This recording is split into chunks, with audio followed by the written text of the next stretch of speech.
Hello, my name is Jennifer Lumley, and I am an Audubon at Home ambassador. And I'm making this short video to help other Audubon at Home ambassadors who are just starting with the program or who may want to move from a helping to a leading role within the group to have just a little bit more information on how to conduct site visits and how to write up the site report. So thank you very much for joining me. I will be using this checklist that I have developed and just going step by step through it. So number one is record your demographic information. And what I mean by that is simply to put the information from the top of your application form onto your site report form. So I'm talking about the name, the address, the contact information, the size of the plot. And you will find that on the shared drive in the applications in progress folder. Take that information, use it to populate your site report form here at the top. You want to put that in. Also, you're going to be including the names of the ambassadors who will be serving on the site visit and their contact information. I usually include my phone number as the person leading the visit and just the emails of my team members so that there's a single phone contact there. Once you have done that, you will move on to recording the soils information onto that form. So that involves navigating to Loudoun County's mapping tool, WebLogis. This is that site. Just click OK. Go to search, find address, type in the address of the property that you are visiting, then hit locate on map, and there it is. So once you've located it, you want to, I believe, look at the soils information. Yes. So we're going to soils next. And to do that, you will go to the map tab, environmental, click on the plus sign next to it, click on soils. And it should give us the soil information. So there it is. For some reason it was slow. I think it's my terrible internet. So you see you've got 20C and 23B. To see the outlines of the property, go to identify, land records, parcel, and then click on the address. It will show you the boundaries. So you can see that that 23B comes in and it's like in the driveway area, and the remainder of the yard is in that 20C category. And in order to know what those soils are and note that on your form, you go to environmental over here, soils, and then click again on the parcel. Brings up a box. And if you click on see code description and you scroll down in this window, you will eventually come to a table. Not that one. Yeah, it is. Summary of soil characteristics and use potentials. So this tells you about the soils. So if we look at 20C, and all this C or B means is the degree of slope on the property. So here it's telling you it's 7 to 15% slope. Then it has a description of that soil. And if you go to the right, it'll tell you the potential for septic systems, and it'll give you a designation of potential use. Here it's being designated as secondary cropland. So you're going to copy that information, paste it back into your report, and reformat it. It's a little bit irritating because they don't Anyway, you'll see when you try to do it, it's a little bit irritating to format it, but this is what it's going to look like in your report. So you have the name of the soils, you have the slope, and you give the location where it's found. After that, then you have the description that was in the chart. And so it tells you, and you're going to put that secondary cropland information in there, and then the information, and it tells you that it was developed in residuum that was weathered from mixed granite, gneiss, and metadiabase rock. And they're both like that. They're both being weathered from the same substrate. So that, we're going to talk a little bit about that in a few minutes, because the rock that your soil is weathered from is going to give you a hint of whether you will be dealing with acidic or alkaline soil. So getting back to our checklist. After you recorded the soils, you want some screenshots from that same tool that will help the landowner to know what you're talking about. So you would want to, again, I'm just getting the parcel boundaries in here. You'd want to take a screenshot that shows the soil information and paste that into your document. And then you usually want one that also shows, I'm going to uncheck soils, that shows your soil drains and any hydric soils.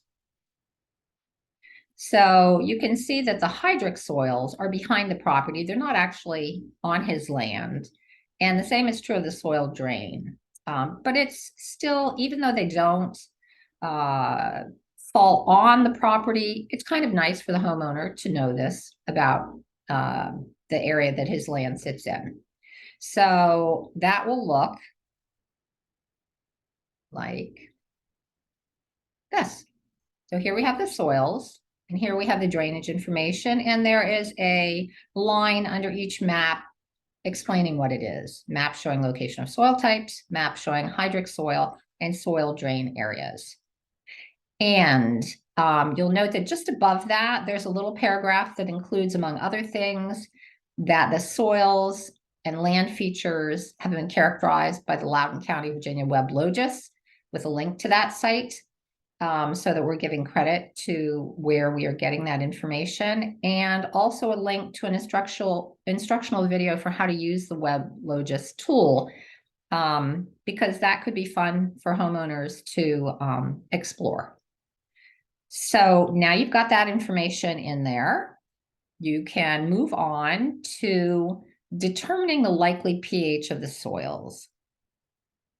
And this is what I was talking about with the description of what the soil has been weathered from. More often than not, the soil you will be working with will be at least slightly acidic. But sometimes you'll see in these descriptions that the soil, that it was weathered from, for instance, a mixture of basic and acidic rocks. Or you may have in the eastern part of the county, not so much in the west, but in the eastern part of the county, you may have, frankly, basic soils in some pockets.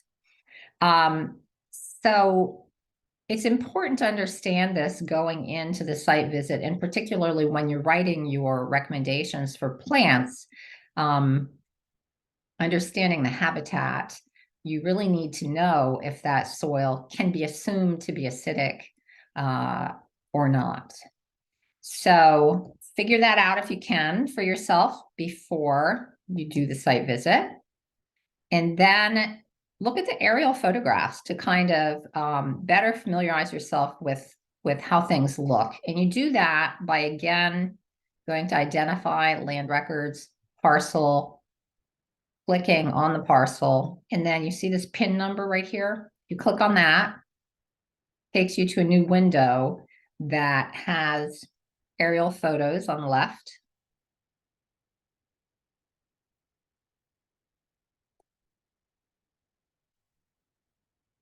And it's going to bring up a nice image of the property so that you can see what it looks like before you drive to it. And you can sort of see where they have garden beds. You can see how much forest there is on the property. You can look at how different areas might be shaded by structures and throw some beds into shade, things like that. So that's a good thing to do before you go as well. And lastly, you will determine and record which ecoregion the property is in. And you do that by going to a tool.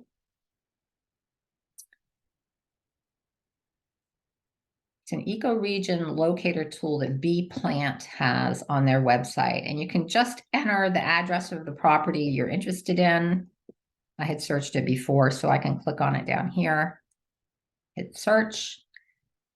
And it is right here. So I'm going to just click there. Once I do, it drops a pin, and then it brings up the ecoregion that it's in. And if you click on that, so it's in the Piedmont Uplands, click on that, it will have a nice long description of this land area, the topography, the geology, and you can do plant list searches within that tool as well for plants that are native to that ecoregion. So really nice tool. And you want to include that in your report because it's a really nice source of information for the landowner, a way for them to learn more about their land. So I just include that little paragraph with that designation followed by the credit to Virginia's WebLogis program in the instructional video. So there we go. And once you've done all that, you take your partial report and send it out to your team members so that they also have the soils and ecoregion information and the location of the property, the date of the site visit, all of that. So you're all on the same page. And lastly, a day or two before the visit, send an email to the client to remind them that you're coming and copy that to your team. So nobody forgets. Since we're all really busy, it's always nice to have a little reminder.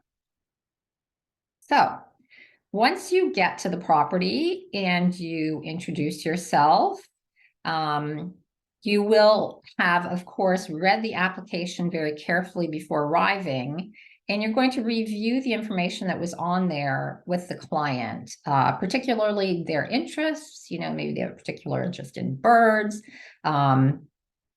whatever that may be. And then as they tell you about the property, you're going to steer them toward identifying 3 goals that they want to prioritize for the purposes of this particular visit.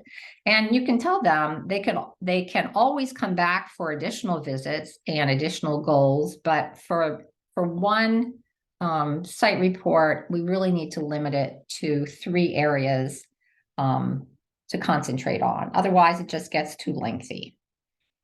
So if there's something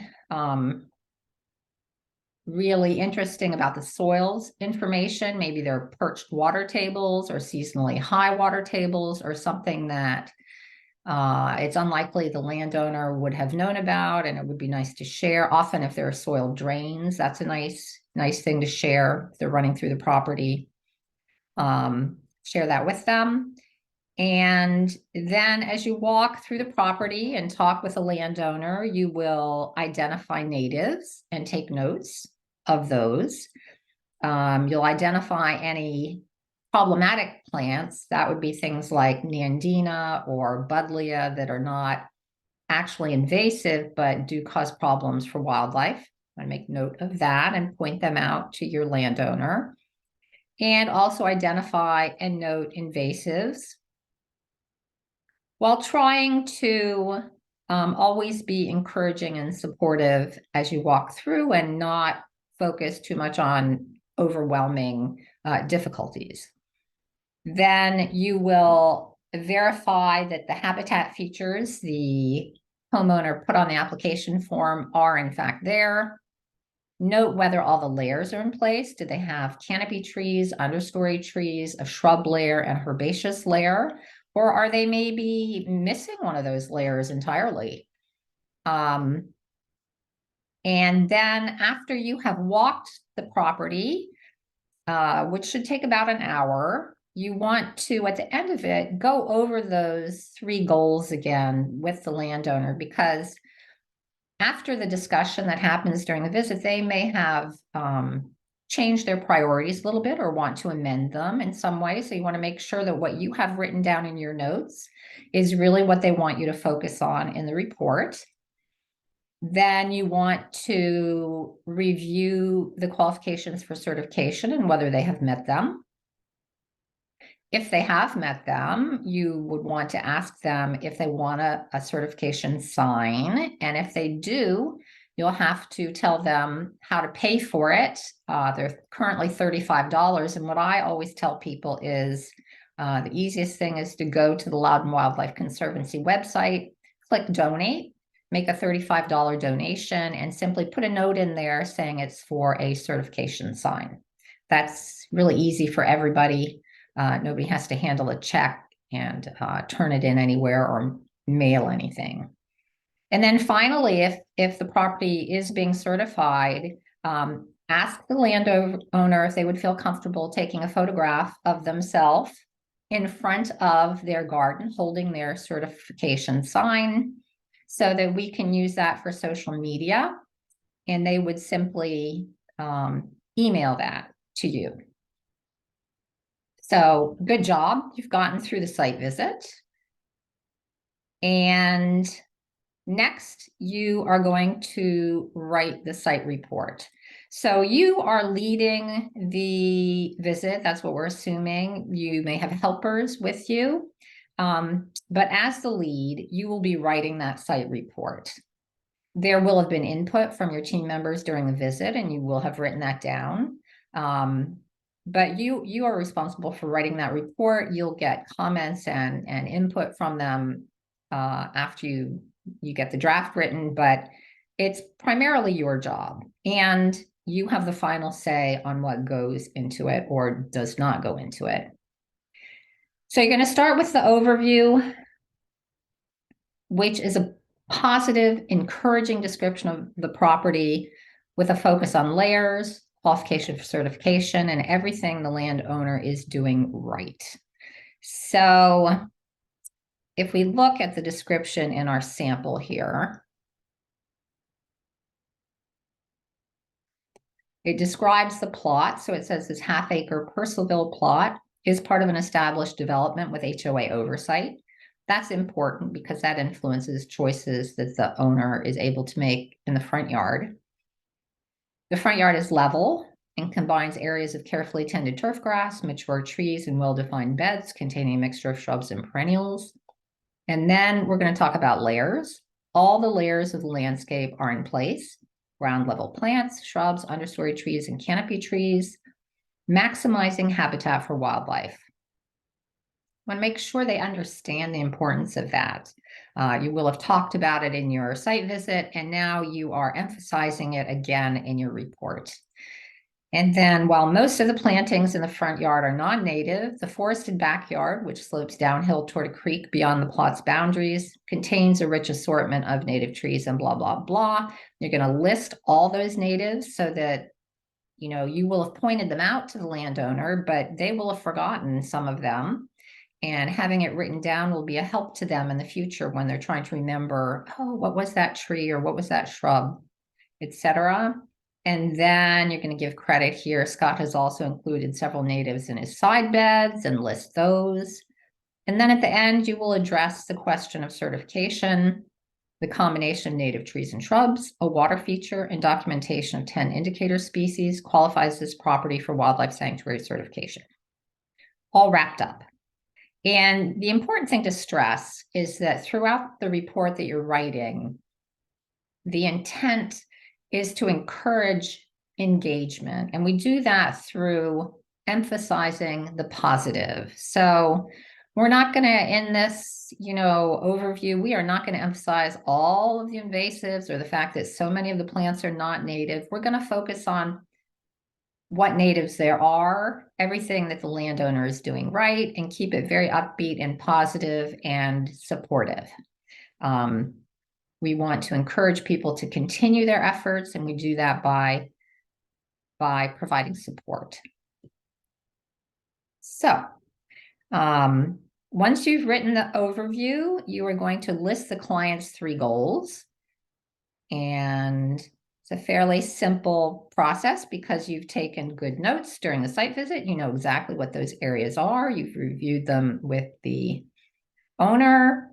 You're going to say where they are, what kinds of suggestions were desired, and what the habitat is in that place. So this is an established bed in front of the house. Scott wanted suggestions for native perennials of varying heights. Always ask about the height of what they're looking for.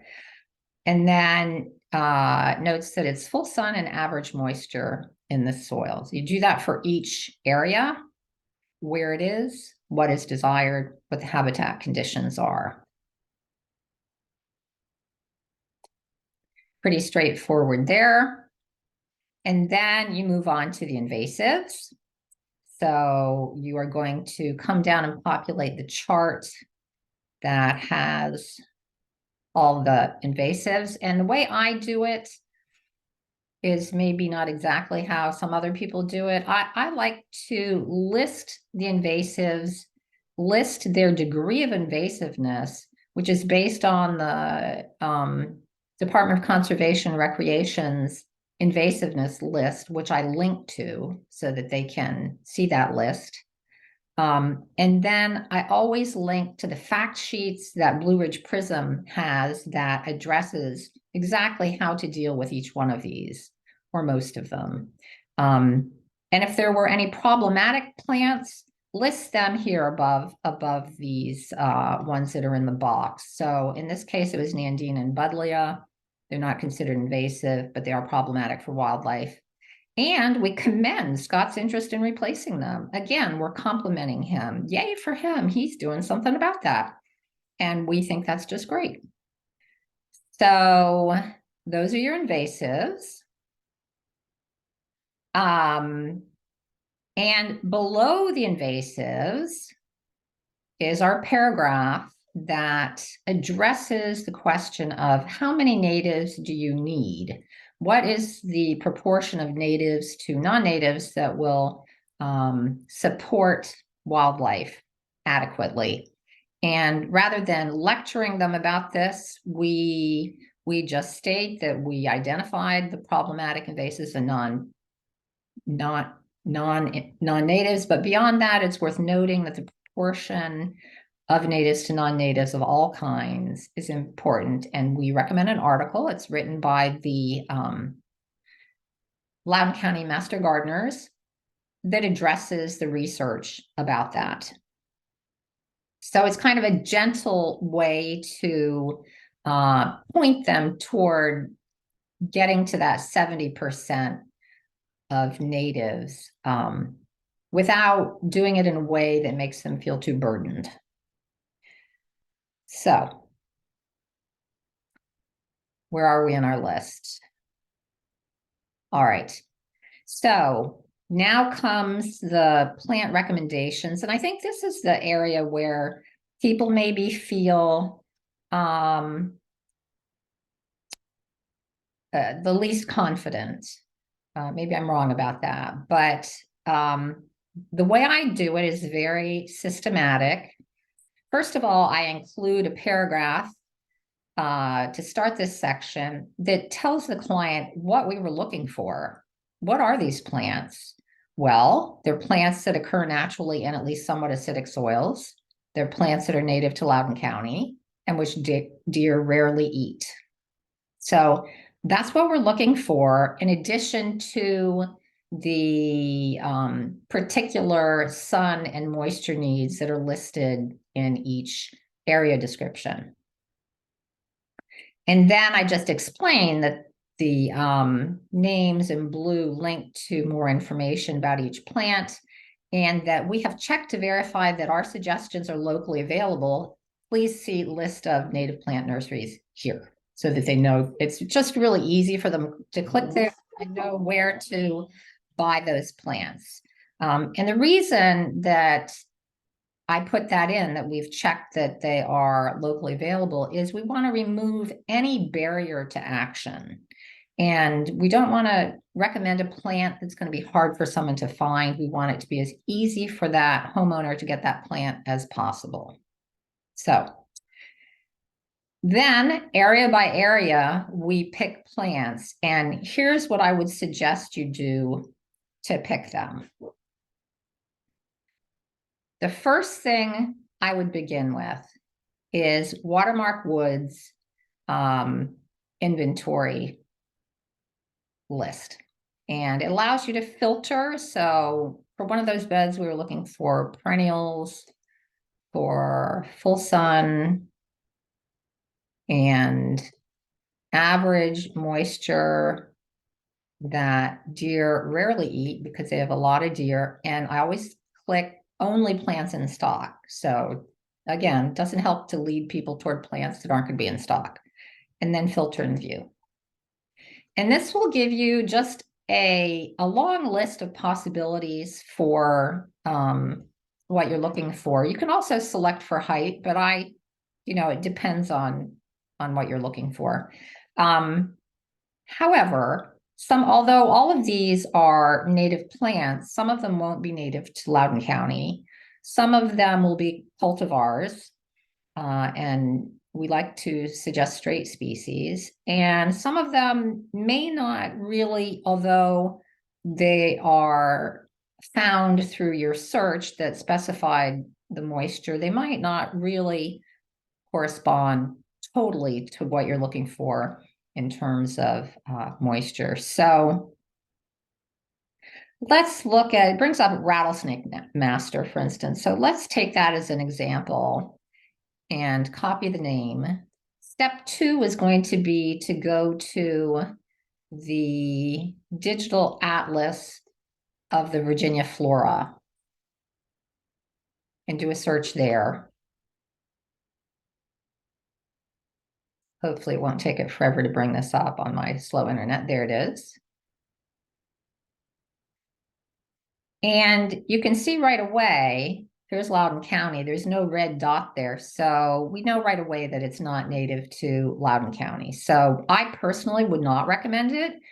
Some people feel less strongly about this. It does exist and it's native to Fairfax County. Maybe people in the east might feel that's close enough, or different people have different ideas about that. But I like to stay with plants that are native to Loudoun County. I think being as close as possible is better. Then you're going to scroll down to habitat, and you're going to look at the habitat. So woodlands, barrens, clearings, and flatwoods over mafic and calcareous rocks, as well as on acidic, alternately wet and dry clay soils, in wet mesic prairies along small river floodplains in Augusta County, rare in all of the provinces. So when I look at that description of a habitat, it doesn't really match the habitat that I'm looking at very, very closely. It's saying it's occurring over mafic and calcareous rocks. That's not the case here. It does occur on acidic soils, but they're saying alternately wet and dry. That's not the situation in this garden. In wet mesic prairies, that's not the situation. Small river floodplains, that's not the situation. So this doesn't, to me, look like a good enough habitat match. Because the last thing we want to do is recommend a plant that's not going to do well for someone. The ones that we choose for them should be as closely matched to what they have as possible so that they have an overwhelming success with that plant. So I would go back and look for something else, but I would also check another source here, which is the Lady Bird Johnson Wildflower Center, and do a search there. for the same plant.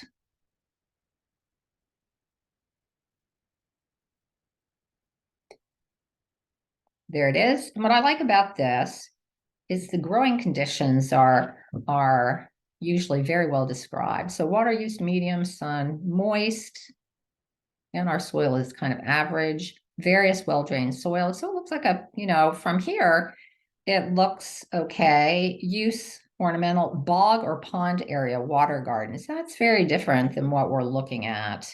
But what I like also is often this site, although it's not doing it here, it gives you beneficial insect information and how to propagate things. It's a super complete site.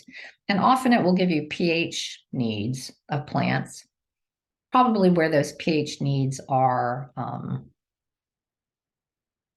real determinants of success. Anyway, so those are the 3 sites that I'm going to check. I'm going to start with Watermark Woods, make sure it's available. Then I'm going to look at the habitat, make sure it really matches that closely. And finally, I'm going to check it on this website, see if there's anything about growing conditions that causes me pause before selecting. So that is my process. Once I have something that I think will work, I'm going to link it back to that Lady Bird Johnson site. So if I open the hyperlink there, it's going to bring me right back to that site, so that we are avoiding having to put a lot of, height and color and other information into the report itself, so that we're not cluttering it up with all that. And we're just instead providing all that detailed information with a single click to a really reliable source. I do put any special value that corresponds to something that the homeowner has listed as something they are pursuing. And in this case, the homeowner has a particular interest in native bees. And so, those things are mentioned. And I do give the height and the bloom period, because we want to make sure we're covering the whole growing season as much as possible, so that we're supporting as much wildlife as we can. So that is that. Those are the recommendations. Then there's a section where you can list any additional information. I don't think this is on the form itself, but I just added in. So I have additional information that's related to the site visit. And this may be, maybe you talked about apps during the visit and you want to have links here to where they can download them. Maybe you want to make sure they don't forget the names of those apps. You're kind of serving as your client's memory in this section about things you talked about, or it could be that they had asked for a suggestion for a particular place outside of the 3 areas. As you see here, they had problematic Nandina, and so we suggested some alternatives for him. And then I always put in this paragraph about choosing straight species versus cultivars. And I like to recommend to people that they go with a straight species, because it is more supportive of biodiversity. And then I link that to an article that talks about the research about that. So